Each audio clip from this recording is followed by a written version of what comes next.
Dear students, ఈరోజు మనం ఆధునిక భారతదేశ చరిత్రలో భాగంగా అధ్యయనం చేస్తున్న విషయం ఏంటంటే బ్రిటిష్ వారు భారతదేశంలో చేసిన చట్టాలు, ఆ చట్టాల తర్వాత వరుసగా భారతదేశానికి వచ్చిన గవర్నర్లు కానీ, గవర్నర్ జనరల్ కానీ, భారతదేశ వైస్రాయలు కానీ, వీళ్ళతో పాటు ఆయా సంస్థలని, ఆయా వ్యక్తుల గురించి, రాజకీయ పార్టీల గురించి మనం ఇక్కడ అధ్యయనం చేద్దాం.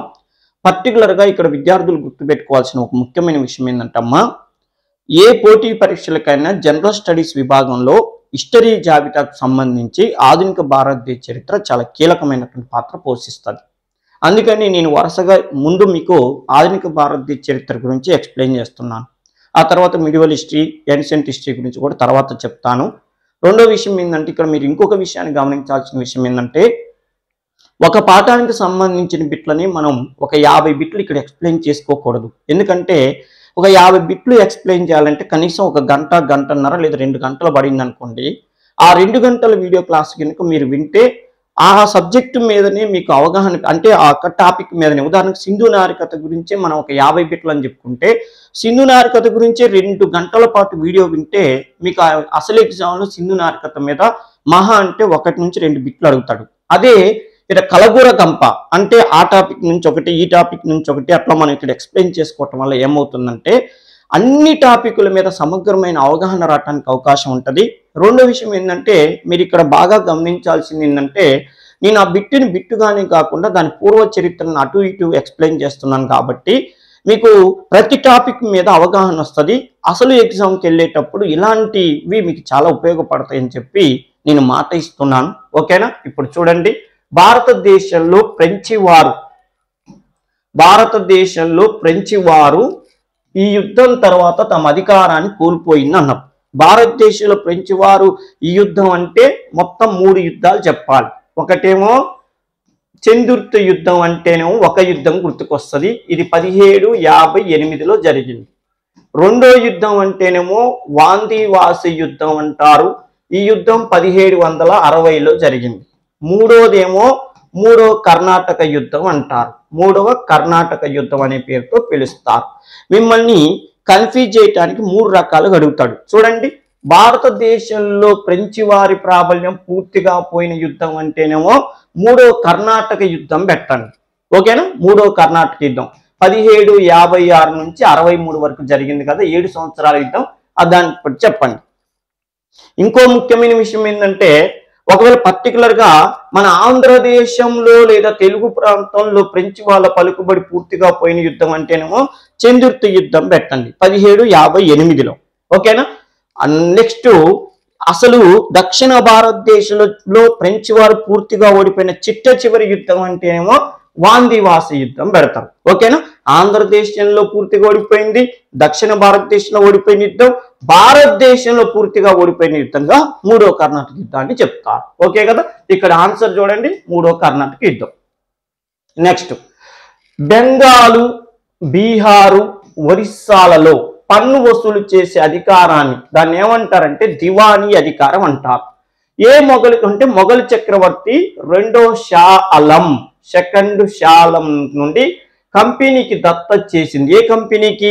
బ్రిటిష్ ఈస్ట్ ఇండియా కంపెనీకి దత్తం చేయబడినటువంటి ఏ సంధి అన్నాడు అంటే వాందివాసి యుద్ధమా? కాదు. 1765 అలహాబాద్ సంధ్య చూద్దాం, పుదుచ్చేరి సంధ్య, ఆక్సులా చాపెల్ సంధ్య. అంటే ఈ 2 సంధులు కాదు, ఈ యుద్ధం కాదు.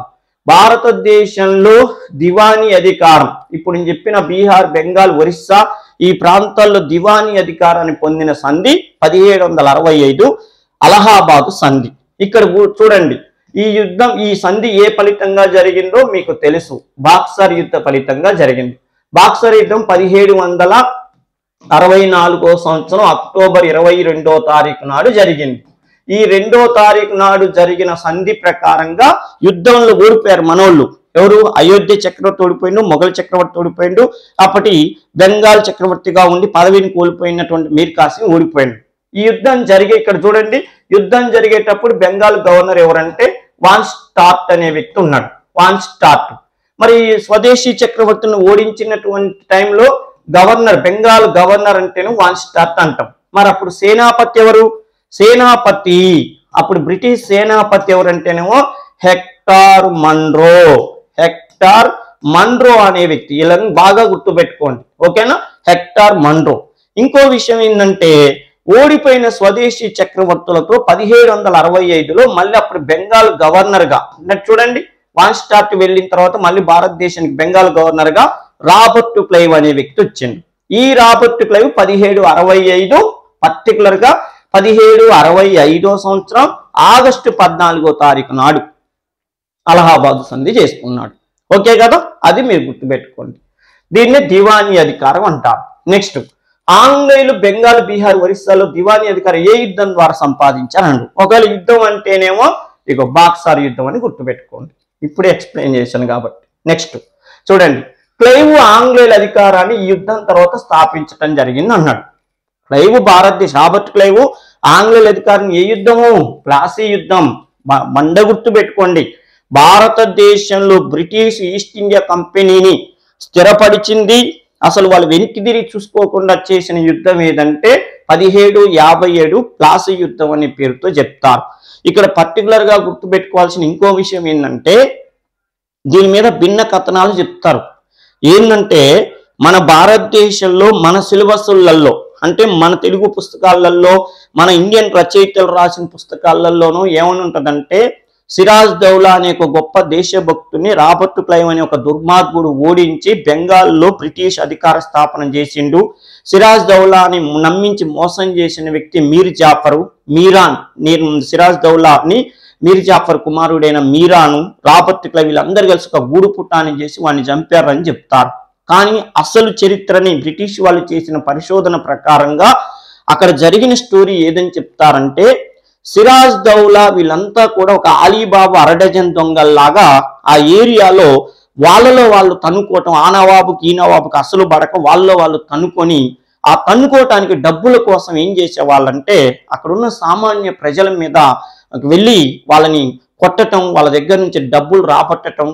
రైతులు చాలా కష్టపడి పొలాల్లో పండించి ఇక రాసి పోసుకొని అమ్ముకుందాం అనుకున్న టైంకి ఈ సిరాజ్ దౌలా కానీ వీళ్ళందరూ కూడా అక్కడ ఉన్నటువంటి గూడు పుటానిదారులు అందరూ కలిసి వెళ్ళి దోచుకోవటం. అదేవిధంగా అక్కడ వ్యాపారస్తులు అద్భుతంగా వ్యాపారాలు చేసుకుంటుంటే వీళ్ళు వెళ్ళి వాళ్ళని బెదిరించి డబ్బులు లాక్కుంటుంటేనే అక్కడున్న సామాన్య ప్రజలు, అక్కడ ఉన్నటువంటి ఆ వ్యాపారస్తులు అందరూ కలిసి రాబర్ట్ క్లైవ్ని బ్రిటిష్ వాళ్ళని రిక్వెస్ట్ చేసుకుంటేనే అసలు రాబర్ట్ క్లైవ్ బ్రిటిష్ వాళ్ళందరూ వాళ్ళ సైన్యం అంతా కలిసి సిరాజ్ దౌలాని ప్లాసీ యుద్ధంలో ఓడించి బెంగాల్లో శాంతి భద్రతలు పర్ఫెక్ట్ గా ఉండేటట్టు చేశారని చెప్తారు వాళ్ళ బ్రిటిష్ వాళ్ళ కథనాలు. ఇందులో ఏ కథనం అనేది మనకి తెలియదు, కానీ ఏది వాస్తవం అనేది మనకు తెలియదు. కానీ అంటే సిరాజ్ దౌలా మంచివాడా లేకపోతే రాబర్ట్ క్లైవ్ వాళ్ళ చరిత్రలో రాసుకున్న రచనలకే కరెక్టా అనే విషయం మనం ఎవరు బ్యాలెన్స్ చేయటానికి కానీ, మనం ఎవరు దాంట్లో నిజాయితీని ఎక్స్ప్లెయిన్ చేయటానికి కానీ వాళ్ళ పుస్తకాల్లో ఉన్నటువంటి స్టోరీలు ఇవి. ఎందుకు చెప్తున్నానంటే మన దేశానికి గవర్నర్లు జనరల్గా పనిచేసినటువంటి ఉద్యోగస్తులు పదవి విరమణ చేసిన తర్వాత ఇంగ్లాండ్కి వెళ్ళి అద్భుతమైనటువంటి పుస్తకాలు రాస్తే ఆ పుస్తకాలని మళ్ళీ మన వాళ్ళు కూడా తెప్పించుకొని చదివారు. అక్కడ దాకా ఎందుకు, మన తెలుగు వ్యక్తి లక్ష్మణమూర్తి అనేటటువంటి వ్యక్తి ఇప్పుడు ఆయన హైదరాబాద్లో ఉంటున్నాడు. ఆయన మన చిత్తూరు జిల్లా ద్రవిడ యూనివర్సిటీ, కుప్పం ద్రవిడ చంద్రబాబు నాయుడు గారి ఊరు కాన్స్టిట్యున్సీ అయినటువంటి ద్రవిడ యూనివర్సిటీ వాళ్ళు ఆయన రాసిన పుస్తకాన్ని ప్రింట్ చేశారు. భారతదేశంలో ఆంగ్లేయులు అనే పేరు మీద ఒక పుస్తకాన్ని ప్రింట్ చేశారు. ఆ పుస్తకం నా దగ్గర కూడా ఉన్నది. విషయం ఏంటంటే ఆ పుస్తకంలో ఆయన మన లక్ష్మణమూర్తి, మన చిత్తూరు జిల్లా, మన తెలుగు వ్యక్తి ఏమని రాసిందంటే ఈ పుస్తకాలన్నింటిలో బ్రిటిష్ వాళ్ళు దుర్మార్గులు, ద్రోహులు అని వర్ణించారు. కానీ అసలు విషయం ఏంటంటే జరిగిన స్టోరీ మనం నాణ్యానికి ఒకవైపే చూస్తున్నాం, మరొక వైపు ఆనాడు చక్రవర్తులు దుర్మార్గాలు చేస్తుంటేనే బ్రిటిష్ ఈస్ట్ ఇండియా కంపెనీ వాళ్ళు శాంతి భద్రతలు నెలకొల్పటం కోసం ఇలా యుద్ధాలు చేసి ఆ చక్రవర్తులను ఓడించి దేశం మొత్తాన్ని కూడా ఒకే అంటే సమైక్యంగా చేసిన ఘనత బ్రిటిష్ వాళ్ళకి దక్కిందని రాసిండు. ఓకేనా? ఉదాహరణకి ఒక ఏరియా వరకు ఒక చక్రవర్తి, మరొక ఏరియా వరకు ఒక చక్రవర్తి ఉండి వాళ్ళలో వాళ్ళు తన్నుకొని అసలు ప్రజలకి శాంతి అనేది లేకుండా చేస్తుంటే ఒక సమగ్రతను తీసుకొచ్చిన ఘనత మాత్రం బ్రిటిష్ వాళ్ళు తీసుకున్నారన్నారు.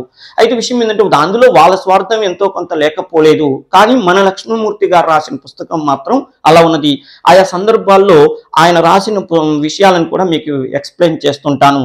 అలా అని బ్రిటిష్ వాళ్ళని సమర్థిస్తున్నట్టుగా మీరు భావించొద్దు. ఓకేనా? ఆ విషయాలను మనం చెప్పుకుంటే ఇప్పుడు మనకి అన్ని యాంగిల్లో సమగ్రమైన అవగాహన ఉన్నప్పుడే మనం కాంపిటేటివ్ ఎగ్జామ్స్ లో విజయం సాధించడానికి వీలవుతుంది. అది మీరు గుర్తుపెట్టుకోండి. ఓకేనమ్మా? నెక్స్ట్ విషయం ఏంటంటే ఇక చూడండి, 1757 నాటికి బెంగాల్ నవాబ్ ఎవరు అన్నారు? మీర్ జాఫరు, ఆలివర్ది ఖాను, మీర్ కాసిము, సిరాజ్ దౌలా. ఓకేనా? 1757 నాటికి బెంగాల్ నవాబ్ ఎవరు అన్నారు? ఇది మినిమం నాలెడ్జ్ ఉన్న ప్రతి ఒక్కరికి తెలుస్తుంది. సిరాజ్ దౌలా. సిరాజ్ దౌలా 1757లో చక్రవర్తి అయ్యారు. అంతకంటే ముందు వాళ్ళ తాతయ్య అయినటువంటి ఆలివర్ది ఖాన్ అనే వ్యక్తి బెంగాల్ చక్రవర్తిగా ఉన్నాడు. ఒక విషయం ఏంటంటే బెంగాల్లో కలకత్తా వీళ్ళకి ఫస్ట్ రాజధాని కాదు, వీళ్ళకి రాజధాని ముర్షిదాబాద్ అనేది రాజధానిగా ఉండేది. అంటే బెంగాల్ అనే ప్రాంతంలో కలకత్తాలో బ్రిటిష్ వాళ్ళు సెయింట్ విలియం కోట అని కట్టుకొని వాళ్ళు కలకత్తాలో డామినేషన్ చేస్తుంటే బెంగాల్ పరిపాలకులు మాత్రం ముర్షిదాబాద్ అనేటటువంటి దాన్ని రాజధానిగా చేసుకొని పరిపాలన చేసేవాళ్ళు. అంటే బెంగాల్లో గంగా నది ఏరియా, నెక్స్ట్ అక్కడ పక్కనే ఉన్నటువంటి హుగ్లీ నది ఏరియాలో సారవంతమైన భూములు ఉండటం వల్ల వ్యాపారం విస్తృతంగా జరిగేది, వ్యవసాయం విస్తృతంగా జరిగేది కావటం వల్ల మీ చక్రవర్తులు ముర్షిదాబాద్ను రాజధాని చేసుకున్నారు, బ్రిటిష్ వాళ్ళని కలకత్తాను రాజధాని చేసుకొని అక్కడ పరిపాలన చేసుకుంటున్నారు. ఈ సమయంలో వాళ్ళ తాతయ్య తర్వాత సిరాజ్ దౌలా చక్రవర్తి అయ్యి ఆయన ఏం చేశాడు? కలకత్తాని ఆక్రమించుకొని కలకత్తా నగరానికి ఆలీనగర్, వాళ్ళ తాతయ్య పేరు ఆలివర్ది ఖాన్ కాబట్టి ఆలీనగర్ అని పేరు పెట్టాడు. ఆ తర్వాత ఇక బ్రిటిష్ వాళ్ళతో అతను గొడవ పెట్టుకోవటం, బ్రిటిష్ వాళ్ళ కోటలని అతడు ఆక్రమించుకోవటం, కలకత్తా చీకటి గది ఉదంతం అని చెప్పి 1756 సంవత్సరం జూన్ 20వ తారీఖు నాడు చేయటం. దీంతో బ్రిటిష్ వాళ్ళకి అగ్గిలం మీద గుగ్గిలం కావటం, ఆయనతో సిరాజ్ దౌలాతో యుద్ధం చేయటం జరిగింది. అదే ప్లాసీ యుద్ధం అని చెప్తాం. ఓకేనా? నెక్స్ట్ విషయం ఏంటంటే ఏ యుద్ధం తర్వాత మొఘల్ చక్రవర్తి రెండవ శాలం ఆంగ్లేయులతో సంధి చేసుకోవాల్సి వచ్చింది. అప్పటి వరకు సింహంలాగా ఉన్న మొఘల్ చక్రవర్తులు వాళ్ళలో ముఖ్యంగా రెండవ శాలం అనే వ్యక్తి ఏ యుద్ధం తర్వాత సంధి చేసుకున్నాడంటే బాక్సార్ యుద్ధం. నిజం చెప్పాలంటే అతనికి బాక్సార్ యుద్ధానికి అసలు ఫస్ట్ లో సంబంధమే లేదు. బెంగాల్ చక్రవర్తిగా ఉండి పదవిని కోల్పోయినటువంటి, అంటే అధికారాన్ని కోల్పోయినటువంటి మీర్ కాసిము వెళ్ళి షాలంని రెచ్చగొట్టిండు. ఇండియా నుంచి బ్రిటిష్ వాళ్ళని వెళ్ళకూడదాం, నువ్వు నాకు సపోర్ట్ ఇవ్వు, దీనివల్ల మళ్ళీ మన దేశాన్ని మన ముస్లిం చక్రవర్తులకు పరిపాలన చేసుకోవటానికి వీలవుతుందంటే పాపం ఆయన నమ్మి మీర్ కాసిం సపోర్ట్ ఇచ్చిండు. మొత్తానికి బాక్సార్ యుద్ధంలో ఓడిపోయాడు. అదేవిధంగా బ్రిటిష్ వాళ్ళ దగ్గర నుంచి పెన్షన్ తీసుకున్న మొట్టమొదటి మొఘల్ చక్రవర్తి అంటే కూడా ఈయన పేరే చెప్తారు. నెక్స్ట్, భారతదేశంలో ఫ్రెంచ్ వారి పరాజయానికి ఆంగ్లేయ విజయానికి ముఖ్యమైన కారణం ఏంటి? ఇద్దరు వ్యాపారానికి వచ్చారు, కాకపోతే వ్యాపారం పక్కన పెట్టి రాజకీయం చేసింది ఫస్ట్ ఫ్రెంచ్ వాళ్ళు, తర్వాత బ్రిటిష్ వాళ్ళు దాన్ని అందిపుచ్చుకున్నారు. కాకపోతే ఇక్కడ ఫ్రెంచ్ వాళ్ళ పరాజయానికి ఆంగ్లేయుల విజయానికి కారణం ఏంటంటే ఫ్రెంచ్ వారి వ్యాపార సంఘ ఉద్యోగులు అవినీతి ఉండటం, ఆంగ్లేయులు ప్లాసీ యుద్ధం తర్వాత సస్యశ్యామలమైన బెంగాల్లో అధికార స్థాపన చేసి సముద్రాధిపత్యాన్ని కలిగి ఉండటం, ఆంగ్లేయులది ప్రైవేటు కంపెనీ కావటం వలన సమర్థవంతమైన ఫ్రెంచ్ అధికారి డూప్లే రాజీనామా చేయటం వల్ల అన్నాడు. ఇక్కడ ఇది ఒక్కటి తప్పు. ఫ్రెంచ్ వారు అంటే ఒక చిన్న విషయం ఏంటంటే ఇవన్నీ కూడా ఈ ఫ్రెంచ్ వారు భారతదేశంలో ఓడిపోవటానికి కారణమైనవి, కానీ అందులో ప్రధానమైనటువంటి కారణం ఏంటంటే ఆంగ్లేయులకి బెంగాల్ ప్రాంతం ఇందాకే చెప్పుకున్నాం మనం, సస్యశ్యామలమైన ప్రాంతం దక్కటంతో వాళ్ళు వెనక్కి తిరిగిపోకుండా చూసుకోవటానికి అవకాశం కలిగింది ఇది. ఇక మరి ఈ కారణం కాదా అంటే అవి కూడా కారణమే, కానీ ఇక్కడ ఒకటే చూడాలి కదా మనం. ఇక్కడ ఇన్ని వాటిలో అన్ని కరెక్టే అంటే ఇవన్నీ పెట్టొచ్చు, కానీ ఇక్కడ ఒకటే చూడమంటాడు కాబట్టి ఈ చెప్పాలి. సార్ ఫ్రెంచ్ వారి అధికారులు ఆ ఉద్యోగులు అవినీతి ఉన్నా అంటే మినిమం నాలెడ్జ్ ఉన్న ప్రతి స్టూడెంట్కి తెలుసు ఫ్రెంచి ఉద్యోగులు అంటేనే అవినీతి, ఒక డూప్లే తప్పితే. చూడండి డూప్లే ఎంత నిజాయితీ పరుడు అంటే మొదటి కర్ణాటక యుద్ధంలో గెలిచిన తర్వాత ఫ్రెంచ్ వాళ్ళు అతనికి సన్మానం చేద్దాం అనుకొని, నువ్వు ఫ్రెంచ్ దేశానికి రారా, ప్యారిస్కి రా, నీకు సన్మానం చేద్దామంటే ఆయన ఏమన్నాడంటే నాకు సన్మానాలు ఏం వద్దు, అవసరం వస్తే నేనే నా శాలువా నేను కప్పుకుంటా, కానీ ఇక్కడ మన ఫ్రెంచి సామ్రాజ్యాన్ని దుమ్ము లేపాలనుకుంటున్నా, నాకు ఏ సన్మానాలు వద్దు, నేను ఇక్కడ నుంచి మన ఇక్కడ ఉన్నాను అనుకోండి మన ఫ్రెంచ్ సామ్రాజ్యం పదిలంగా ఉంటది. అదే నేను మన పారిస్ దేశానికి వచ్చింది అనుకోండి, రావటానికి 4 నెలలు పోవటానికి 4 నెలలు. ఆ రోజుల్లో షిప్పులో కూర్చుంటే ఫ్రెంచ్ దేశానికి వెళ్ళాలంటే ఐరోపా ఖండానికి వెళ్ళాలంటే 4 నెలలు పట్టేది, మళ్ళీ వెళ్ళిన వ్యక్తి రావాలంటే 4 నెలలు పట్టేది. అంటే 4 12 120 రోజులు షిప్లో కూర్చోవాలి. నా వల్ల కాదు ఆ ఒళ్ళు నొప్పులు భరించటం, నేను ఎట్టి ప్రశ్నలో రానబ్బా, మెయిన్ ఏంటంటే నేను అక్కడి నుంచి వచ్చిన తర్వాత వాతావరణం మార్పు వచ్చి మళ్ళీ కూలుకోవటానికి కొంత టైం పడుతుంది. ఈ టైంలో ఈ బ్రిటిష్ వాళ్ళు ఏమన్నా ఎక్స్ట్రాలు చేస్తారు, నేను రానంటే ఫ్రెంచ్ ఈస్ట్ ఇండియా కంపెనీ ఎట్టుంటదంటే ఉంటే నువ్వు అతి ఉత్సాహం, లేకపోతే కింద పడేస్తుంది. విషయం ఏంటంటే నువ్వు రావాలి, నువ్వు దేశభక్తుడు, అద్భుతం అని చెప్తే అప్పుడు తన దగ్గర ఉద్యోగస్తుడుగా ఉన్నటువంటి లా బోర్డనోయ్ అనే వ్యక్తిని నియమించి, అరే నేను వచ్చేంత వరకు నువ్వు ఉండు, మద్రాసుని సెయింట్ జార్జ్ కోటని కాపాడరా అంటే పాపం డూప్లే వెళ్ళగానే నిద్రమొక్కోడు ఇంగ్లీష్ వాళ్ళకి 50 లక్షలకి ఆ మద్రాసుని సెయింట్ జార్జ్ కోటను అమ్మి వాడు మాల్దీవులు అనే ప్రాంతానికి మాల్దీవులకి వెళ్ళిపోయేసరికల్లా పాపం డూప్లే వచ్చేసరికల్లా చూడండి, మొదటి కర్ణాటక యుద్ధంలో గెలుపొంది సంపాదించుకున్నటువంటి మద్రాసుని సెయింట్ జార్జ్ కోటను పోగొట్టుకున్నాడు. మరి దీన్ని అవినీతి అంటారు కదా, ఎవరిది? లా బోర్డనోయ్ అంటే ఉద్యోగస్తులు అవినీతి ఉంది. రెండోది చూడండి, ఇంకోటి కూడా చూడొచ్చు. డూప్లే వెళ్ళిపోయిన తర్వాత వచ్చిన కౌంట్ డి లాడి గారికి ఏం తెలియదు రాజకీయం. పాండిచేరిలో కూర్చొని నువ్వు రా అని చెప్పి బుస్సీ గారిని రెచ్చగొట్టిండు. పాపం బుస్సీ ఏమన్నాడు, అన్న నువ్వు నాకంటే ఉద్యోగంలో పెద్దవాడి కావచ్చు కానీ ఇక్కడ రాజకీయాలు నాకు పర్ఫెక్ట్ గా తెలుసు, ఎందుకంటే నేను నీకంటే సీనియర్ని, ఇక్కడ ఉద్యోగంలో చిన్నవాడిని కావచ్చు కానీ నేను నీ ఎక్స్పీరియన్స్ లో మాత్రం నీకంటే ఇక్కడ బాగా అలవాటు ఉంది నాకు, నన్ను డూప్లే అన్నయ్య నియమించండి, అప్పటి నుంచి ఇక్కడ రాజకీయాలు తెలుసు, నేను ఎట్టి పరిస్థితుల్లో హైదరాబాద్ నుంచి రావైతే కాదు, వస్తే సలాబత్ జంగ్ ఫ్రెంచ్ వాళ్ళ వైపు నుంచి బ్రిటిష్ వాళ్ళ వైపు వెళ్ళిపోతా, నేను రానంటే కౌంట్ డి లాడ్ అవినీతికి పాల్పడి వాళ్ళని అక్కడికి పిలిపించుకున్నాడు. దాంతో ఫ్రెంచ్ సామ్రాజ్యం కుప్పగూలిపోయింది. నెక్స్ట్ చూడండి, ఆంగ్లేయులు ప్లాసీడ్, ఇది కరెక్ట్. ఆంగ్లేయులు ప్రైవేట్ కంపెనీ కావడం నిజంగానే భారతదేశానికి వచ్చిన కంపెనీలలో ప్రైవేట్ కంపెనీ కావటం వల్ల ఇంగ్లీష్ వాళ్ళు పర్ఫెక్ట్ సెటిల్ అయ్యారు.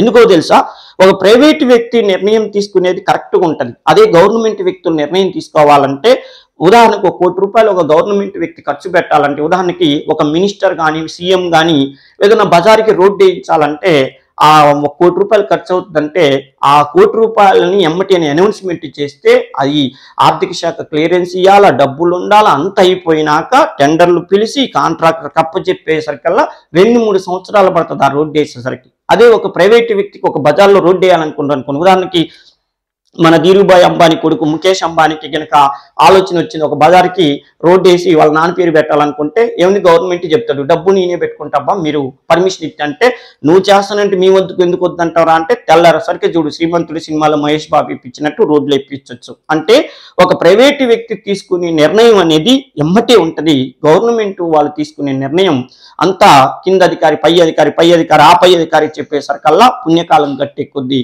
ఇది ఎందుకు చెప్తున్నానంటే, భారతదేశంలో ప్రైవేట్ కంపెనీ అయిన బ్రిటిష్ వాళ్ళు విజయాలు అంటే యుద్ధాల్లో విజయం సాధించడానికి అవసరమైతే ఎంత డబ్బైనా ఖర్చు పెట్టండి, నైట్కి నైట్ సైన్యాన్ని దించండి, ఎంత అమౌంట్ కావాలో చెప్పండి, చెక్కు రాసిస్తాం అన్నారు. అదే ఫ్రెంచ్ కంపెనీ అయితే ముందు నేను పై అధికారిని అడగాలి, ఆ పై అధికారిని అడగాలి, డబ్బులు ఉన్నాయో లేవు, ఇదంతా సూదయ్యేసరికల్లా ఫ్రెంచ్ ఈస్ట్ ఇండియా కంపెనీ ఓడిపోయింది. నెక్స్ట్ చూడండి, సమర్థులైన ఫ్రెంచ్ రాజీనామా. డూప్లే ఉండేంత వరకే ఇండియాలో ఫ్రెంచ్ కంపెనీ, డూప్లే పోయిన తర్వాత ఫ్రెంచ్ కంపెనీ అట్టర్ ఫ్లాప్ అయింది, అది డిజాస్టర్ అయిపోయిందని గుర్తుపెట్టుకోండి. ఓకేనా. నెక్స్ట్, ప్లాసీ యుద్ధం ముఖ్య ఫలితం ఏంటి? ప్లాసీ యుద్ధం ముఖ్య ఫలితం అంటే బెంగాల్ ఆంగ్లేయుల అధికార స్థాపన కరెక్టే, భారతదేశంలో ఆంగ్లేయుల అధికార స్థానం, భారతదేశం అంతా ఎందుకు అవుతుంది, ఒక బెంగాల్ లేక ప్లాసీ యుద్ధం. నెక్స్ట్, మిగతా ఐరోపాలో నిష్క్రమణ, ఫ్రెంచ్ వారి బెంగాల్ అధికార స్థాపన, ఇది ఓకేనా. బెంగాల్లో బ్రిటిష్ వారి అధికార స్థాపన జరిగింది. నెక్స్ట్, అలహాబాద్ సంధిలోని ముఖ్యాంశాలు ఏంది అన్నాడు. ఇది ప్రతి చోట అలహాబాద్ సంధి, ప్లాసీ యుద్ధం, బాక్సర్ యుద్ధాలు రొటీన్ ఎందుకు వస్తున్నాయో తెలుసా, మీరు ఏ పోటీ పరీక్ష రాయండి, అలహాబాద్ ప్లాసీ యుద్ధం ఒకటి, బాక్సర్ యుద్ధం ఒకటి, దివానీ అధికారాలు, నిజామత్ అధికారాలు, మాన్స్టార్ట్, రాబర్ట్ క్లైవ్, ఇవి లేకుండా క్వశ్చన్ పేపర్ లేదు. కావాలంటే ఒకసారి ప్రీవియస్ పేపర్లన్నీ వెతకండి. ప్లాసీ యుద్ధం, బాక్సార్ యుద్ధం మీద మినిమం నాలెడ్జ్ ఉంటే మీరు ఈజీగా మార్కులు సంపాదించుకోవడానికి అవకాశం ఉంటుంది.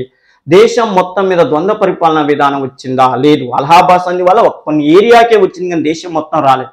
గవర్నర్ వ్యవస్థ ఆరంభం జరిగిందా? కాదు.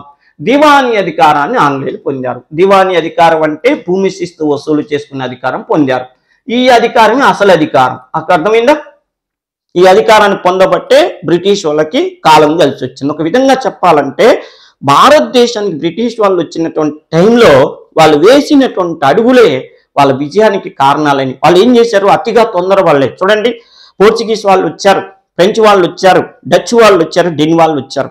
వచ్చిన వాళ్ళు వచ్చిన పని మీద ఉండకుండా పక్కన పెట్టి మత ప్రచారం ఒకడు, లేకపోతే శత్రువు బాగా డెవలప్ అవుతుంటే ఈర్ష్యా ద్వేషాలతో వాళ్ళ షిప్పులు పగలగొట్టడం ఒకటి, ఈ మత్తు పదార్థాలకు అలవాటు కావటం ఒకటి, ఈ దుర్మార్గాలు చేసేయటం వల్ల దెబ్బతిన్నట్టు. ఇంగ్లీష్ వాళ్ళు ఎంత తెలివితేటలు అంటే వాళ్ళు వ్యాపారానికి వచ్చారు, వాళ్ళు క్రైస్తవ మతం వాళ్ళే. నేను చెప్పానని కాకుండా మీరు ఒక్కసారి వినండి. భారతదేశం మీరు ఒకసారి అర్థం చేసుకుంటే బ్రిటిష్ వాళ్ళ శక్తి సామర్థ్యాలు తెలుస్తాయి. చూడండి, వాళ్ళు వ్యాపారం కోసం వచ్చారు, ఎన్ని యుద్ధాలు చేస్తున్నా వ్యాపారాన్ని మాత్రం అశ్రద్ధ చేయలేదు. ఎందుకంటే జేబులో డబ్బులు ఉంటేనే యుద్ధాలు చేయడానికి వీలవుతుంది. యుద్ధాలు చేయాలి. ఇప్పుడు ఏదంటారు జుట్టు ఉంటే కొప్పు ఏదైనా వేసుకోవచ్చు అని, ఆదాయం ఉంటే ఎన్ని రకాలుగా మార్గం చేయొచ్చు అనుకుని వాళ్ళు ప్లాన్ వేసుకున్నారు. అందుకని చూడండి, వాళ్ళ క్రైస్తవ మతం పిచ్చున్న 1750లో ప్లాసీ యుద్ధంలో ఘన విజయం సాధించి, బాక్సర్ యుద్ధంలో ఇంకా ఘన విజయం సాధించి దుమ్ము లేసిపోయినా వాళ్ళ క్రైస్తవ మతం జోలి పోలేదు. ఎప్పటిదాకా పోలేదు? 1813 చార్టర్ చట్టం దాకా ఇండియాలో క్రైస్తవ మతాన్ని ప్రచారం జోలికి పోలేదు. అది కూడా బ్రిటన్ పార్లమెంటు డిమాండ్ చేసింది, మీరు భారతదేశానికి వ్యాపారం కోసం వెళ్ళిన వాళ్ళు ఇక వ్యాపారంతో పాటు క్రైస్తవ మతాన్ని కూడా ప్రచారం చెయ్యండిరా బాబు అంటేనే ఆ చట్టంలో చెప్పిన ప్రకారంగానే వాళ్ళు నడుచుకున్నారు తప్పితే వాళ్ళు క్రైస్తవ మతాన్ని మీద ఎక్కువ కాన్సన్ట్రేషన్ చేయలేదు. మొఘల్ చక్రవర్తి సార్వభౌమాధికారం పొందటం ఇది కూడా తప్పు. ఓకేనా? నెక్స్ట్, భారతదేశంలో సివిల్ పరిపాలనా విధానానికి పునాదులు వేసింది అన్నాడు. భారతదేశంలో సివిల్ సర్వీస్ పితామహుడు అంటే మీరు ఇప్పటికే చాలా పోటీ పరీక్షల్లో చదివి ఉంటారు, మంచి ఆ సబ్జెక్టు మీద అవగాహన కలిగి ఉన్న వాళ్ళు కూడా ఉంటారు ఈ వీడియో చూసేవాళ్ళు. ఇక్కడ ప్రధానంగా గుర్తుపెట్టుకోవాల్సిన విషయం ఏంటంటే సివిల్ సర్వీసు పితామహుడు అంటేను కారిన్ వాలిస్ పెడతారు. అర్థమైనమ్మా? ఇది అసలు డైరెక్ట్ బిట్టు. సివిల్ సర్వీసు పితామహుడు అంటే కారిన్ వాలిస్ అంటారు. కాకపోతే కారిన్ వాలిస్ కంటే ముందే సివిల్ విషయాలను తీసుకొచ్చిన వ్యక్తి వారెన్ హేస్టింగ్స్. ఎందుకో తెలుసా? సివిల్ అనే విధానాన్ని, సివిల్ సర్వీస్ అనేది పెట్టి 1772లో కలెక్టర్, ఈ కలెక్టర్ అప్పుడు ఐసిఎస్ అనేవాళ్ళు, ఐసిఎస్ ఇండియన్ సివిల్ సర్వీస్ అనేవాళ్ళు, ఐసిఎస్ పదవిని పెట్టింది. అంటే భారతదేశంలో కలెక్టర్ వ్యవస్థను ప్రవేశపెట్టింది ఫస్ట్ వారెన్ హేస్టింగ్స్ కాబట్టి సివిల్ పరిపాలనా విధానం పునాదులు వేసిన వ్యక్తి అంటాడు. ఈయన ఒకటే పెట్టింది కలెక్టర్ వ్యవస్థను. ఇక తర్వాత వచ్చిన కారిన్ వాలిస్ అన్ని రకాలు అంటే ఐపీఎస్, ఐఎఫ్ఎస్, ఐఆర్ఎస్ అన్ని పెట్టడం వల్ల ఏమైందంటే ఆయన్ని సివిల్ సర్వీస్ పితామహుడు అంటారు. ఈయన ఒకటే పెట్టడం వల్ల ఈయన సివిల్ సర్వీస్ పితామహుడు అంటారు. కాకపోతే పునాదులు వేసిన వాడు అంటారు. మీరు చదువుతారు కలెక్టర్ వ్యవస్థను ప్రవేశపెట్టిందని ఎందుకంటారంటే ఈయన ద్వంద్వ ప్రభుత్వ విధానాన్ని రద్దు చేసిండు. రాబర్ట్ క్లైవ్ అలహాబాద్ సంధి ప్రకారం ప్రవేశపెట్టిన ద్వంద్వ ప్రభుత్వ విధానాన్ని రద్దు చేసి ఈయన ఏం చేసిందంటే ఒకే పరిపాలనా విధానం తీసుకొచ్చేటప్పుడు భూమి శిస్తు వసూలు చేయడానికి గవర్నమెంట్ ఉద్యోగస్తులు కావాలని చెప్పి ఇగో 1772వ సంవత్సరంలో కలెక్టర్, ఆ పేరు కూడా చూడండి, కలెక్ట్ చేసేవాడే కలెక్టర్, రైతుల దగ్గర నుంచి శిస్తు వసూలు చేసేవాడే కలెక్టర్ అని పేరు పెట్టాడు. నెక్స్ట్, వారెన్ హేస్టింగ్స్ విదేశాంగ విధానము మౌలిక సూత్రం ఏంటి అన్నాడు. వారెన్ హేస్టింగ్స్ విదేశాంగ విధానం మౌలిక సూత్రం ఏదన్నాడు? మైసూరు పాలకులను ఓడించటం, నిజాం నవాబుని బ్రిటిష్ సామంతుడిగా చేయటం, ఆంగ్ల సామ్రాజ్యాన్ని విస్తరింపజేయటం, అయోధ్యను ఆంగ్ల సామ్రాజ్యానికి రక్షణగా చేయటం అన్నాడు. విషయం ఏంటంటే వారెన్ హేస్టింగ్స్ 1772లో ఉంటూ 1785 వరకు పనిచేసింది కదా. ఇతడు ప్రధానమైన లక్ష్యం ఏం పెట్టుకుందంటే అయోధ్యను ఆంగ్ల సామ్రాజ్యానికి రాజ్యాంగ రక్షణ రాజ్యంగా చేయాలనుకుంటు. అయోధ్య అంటే భారతదేశంలో అందరికీ చాలా చాలా ఇష్టమైన నగరం. ఎందుకు భారతదేశంలో అయోధ్య అందరికి ఇష్టమైన నగరం అంటే అది ఒక మంచి పుణ్యక్షేత్రం, శ్రీరాముడి జన్మభూమి కావటం ఒకటి. రెండో విషయం ఏంటంటే స్వదేశీ వస్త్రాలు, స్వదేశీ వస్తువులు లభించే ప్రాంతం అయోధ్య. అయోధ్యకి శ్రీరామ మందిరాన్ని చూసుకోవటానికి వెళ్ళిన వాళ్ళు భక్తులు అక్కడి నుంచే రకరకాలైన చేతి వృత్తులు అంటే ప్రత్యేకంగా మన చేనేత పరిశ్రమలో తయారు చేసిన వస్తువులను అక్కడ తక్కువ రేటుకి నాణ్యమైన వాటిని అక్కడ ఉన్న వాళ్ళు అమ్మేవాళ్ళు. ఈ భక్తులు ఏం చేసేవాళ్ళంటే దర్శనం చేసుకొని వచ్చేటప్పుడు అవన్నీ వస్త్రాలు కానీ వస్తువులు కానీ తెచ్చుకునేవాళ్ళు.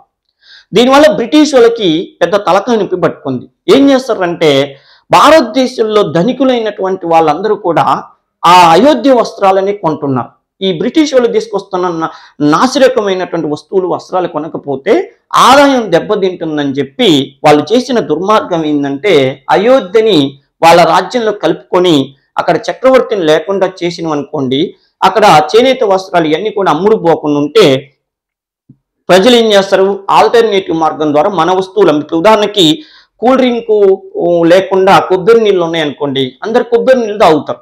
దీనివల్ల ఏమవుతుంది, భారతదేశంలో కొబ్బరి తోటలు పెంచేటటువంటి రైతులు బాగుపడతారు. అదే పక్కన కూల్ డ్రింకులు పెడితే ఏమవుతుంది, కూల్ డ్రింకుల మీద మోజుపడి కొబ్బరి నీళ్లు తాగకపోతే భారతదేశ రైతులు నష్టపోతారా లేదా? అలాగే అయోధ్యలో ఉన్నటువంటి చేనేత వస్త్రాలని వస్తువులకి దెబ్బ కొట్టాలని చెప్పి ఈ వారన్ హేస్టింగ్స్ చేసిన దుర్మార్గమే ఈ అయోధ్యను ఆంగ్ల సామ్రాజ్యంలోకి తీసుకొచ్చేటటువంటి పని అన్నమాట. నెక్స్ట్, బాక్సర్ యుద్ధం జరిగినటువంటి ఏదైతే అన్నాడు, బాక్సర్ యుద్ధం నిజం చెప్పాలంటే అక్టోబర్ 21, 22 రెండిట్లో జరిగింది. కాకపోతే అక్టోబర్ 21వ తారీఖు నాడు స్టార్ట్ అయింది. మీకు ఎగ్జామ్లో 2 డేట్లు కూడా ఇవ్వచ్చు, కానీ ఎక్కువగా మాత్రం అక్టోబర్ 21 అనేటటువంటిది ఎక్కువ అడగటానికి అవకాశం ఉంటుంది. ఒకవేళ అక్టోబర్ 22 అనేటటువంటి వస్తే అది కూడా పెట్టండి, నో ప్రాబ్లం. ఓకేనమ్మా.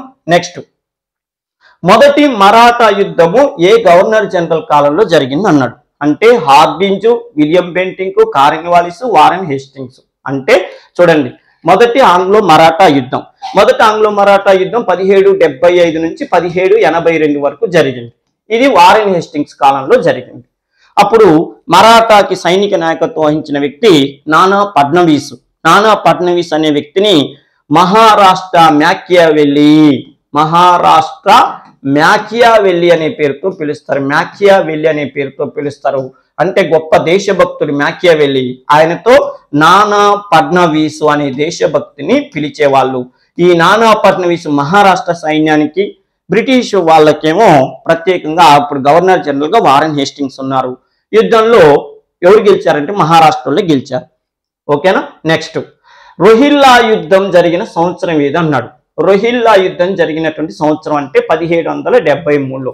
ఓ విషయం ఏంటంటే, భారతదేశంలో ఆయా ప్రాంతాలను బ్రిటిష్ వాళ్ళు ఆక్రమించుకుంటున్నప్పుడు ఆయా తెగలు బ్రిటిష్ వాళ్ళతో యుద్ధాలు చేశారు. దాంట్లో మనం సంతాల తిరుగుబాటని, సన్యాసుల తిరుగుబాటని, కిట్టూరు చెన్నమ్మ తిరుగుబాటని, పిండారీల తిరుగుబాటని, ఇలాంటి ఎన్నో చెప్పుకుంటాం. వాటిలో ఈ రోహిల్లా అనేటటువంటి యుద్ధం 1773లో బ్రిటిష్ వాళ్ళు వారన్ హేస్టింగ్స్ కాలంలో చేశారు. నెక్స్ట్, శాశ్వత శిస్తు నిర్ణయం ప్రవేశపెట్టింది ఎవరన్నారు అంటే కార్న్వాలిస్. శాశ్వత శిస్తు విధానం అంటే ఏంటంటే, అప్పట్లో ఈ బెంగాల్, బీహార్, ఒరిస్సా ప్రాంతాల్లో బెంగాల్ ఒకటి, బీహార్ ఒకటి, ఓకేనా, బీహార్ ఒకటి, ఒరిస్సా ఈ ఏరియాలో అప్పట్లో ద్వంద్వ ప్రభుత్వ విధానం ఉంటే వారన్ హేస్టింగ్స్ తీసేసిన తర్వాత ఏం చేస్తారంటే బ్రిటిష్ అధికారులే శిస్తు వసూలు చేయటం ప్రారంభించారు. ఇది కార్న్వాలిస్ వచ్చే వరకు నడుస్తూనే ఉంది. కార్న్వాలిస్ వచ్చినాక తెలివిగా చేసిన పని ఏంటంటే, సర్ జాన్ షోర్ అని చెప్పి ఒక బ్రిటిష్ అధికారిని కమిటీ అధ్యక్షుడిగా చేశాడు. సర్ జాన్ షోర్ మొత్తం సర్వే చేసి ఏం చేసిందంటే, మన బ్రిటిష్ వారికి నిర్ణీత మొత్తంలో నిర్ణీత సమయంలో ఆదాయం వచ్చేటట్టు చూసుకోవాలి. మనం పోయి రైతుల దగ్గరికి వెళ్ళి శిస్తు కట్టవా అని బతిలాడుకునేదానికంటే రైతుల దగ్గరికి వెళ్ళి మనం శిస్తు కట్టవని అడగటం వల్ల ఏమవుతుందంటే 2 సమస్యలు వస్తాయి. ఎప్పుడైనా కరువు కాటకాలు వచ్చినప్పుడు శిస్తు ఇవ్వండిరా అంటే మా వల్ల కాదయ్యా అంటే ఊరుకోపోతే గొడవలు అయింది అనుకోండి, బ్రిటిష్ వాళ్ళు మంచోళ్ళు కాదని చెడ్డ పేరు మన మీద వస్తుంది. రెండో విషయం ఏంటంటే, శిస్తు వసూలు చేయడానికి ఉద్యోగస్తులను పెట్టాలంటే వాళ్ళకి జీతాలు ఇవ్వాలి. ఇది మనకి ఖర్చుతో కూడుకునే వ్యవహారం. తెలివైన చేసే పని ఏంటంటే వేలం పాట పెడదాం. ఒక ఏరియాలో శిస్తు వసూలు చేసుకునే అధికారాన్ని ఒక జమీందారికి ఇద్దాం. ఆ జమీందారు ఏం చేస్తాడు, నిర్ణీత మొత్తానికి శిస్తు నువ్వు వసూలు చేసుకోబ్బా అని చెప్పి వేలం పాటలానికి అప్పచెప్తే ఆయన నిర్ణీత మొత్తంలో ఆ వేలం పాటలో గెలిచి ఆ రోజు మనకి డబ్బులు కట్టిపోతాడు. దానివల్ల ఏమైందంటే రైతు దగ్గర నుంచి శిస్తు వసూలు చేయటం కంటే ముందే మనకి డబ్బులు వచ్చేస్తాయి. ఒకటి. రెండోది ఏంటంటే, వాడు రైతుల దగ్గర నుంచి ఎంతైనా వసూలు చేసుకోవాలి, మనకు సంబంధం లేదు, మనకు కట్టాల్సింది కట్టిపోతాడు. రెండో విషయం ఏంటంటే, ఏదైనా కరువు కాటకాలు వచ్చినప్పుడు రైతు దగ్గరికి వెళ్ళి జమీందారు గొడవ చేసింది అనుకోండి, జమీందారునికి చెడ్డ పేరు వస్తుంది కానీ మనకి రాదు కదా అని చెప్పి ఇలాంటి ప్లాన్ చేసింది కార్న్వాలిస్. దాన్ని శాశ్వత శిస్తు పద్ధతి అంటారు. దానిని సూర్యాస్తమయ చట్టాలు అంటారు. దాన్ని జమీందారీ విధానం అంటారు. ఈ జమీందారీ విధానం వల్ల ఏమైందంటే, ప్రభుత్వానికి ప్రజలకి అంటే రైతుకి మధ్యలో ఒక మీడియేటర్ వస్తుండు, ఆయనే జమీందారీ విధానం. దీనివల్ల ప్రభుత్వానికి రైతుకి మధ్య డైరెక్ట్ రిలేషన్షిప్ లేదు, మధ్యలో జమీందార్ అనే వ్యక్తి ఉంటాడు. మన ఆంధ్ర ప్రాంతంలో అంటే రాయలసీమ ప్రాంతంలో చూడండి పాలేగారులు అంటారు. పాలేగారులు అంటే భూస్వాములు రైతుల దగ్గర నుంచి శిస్తు వసూలు చేసి బ్రిటిష్ ప్రభుత్వాన్ని కట్టేవాళ్ళు. ఆ విధానాన్ని సర్ థామస్ రో వచ్చిన తర్వాత, థామస్ మన్రో అనే వ్యక్తి వచ్చిన తర్వాత ఆ పాలేగారులను తీసేసి అక్కడ రైతువారీ విధానాన్ని ప్రవేశపెట్టారు.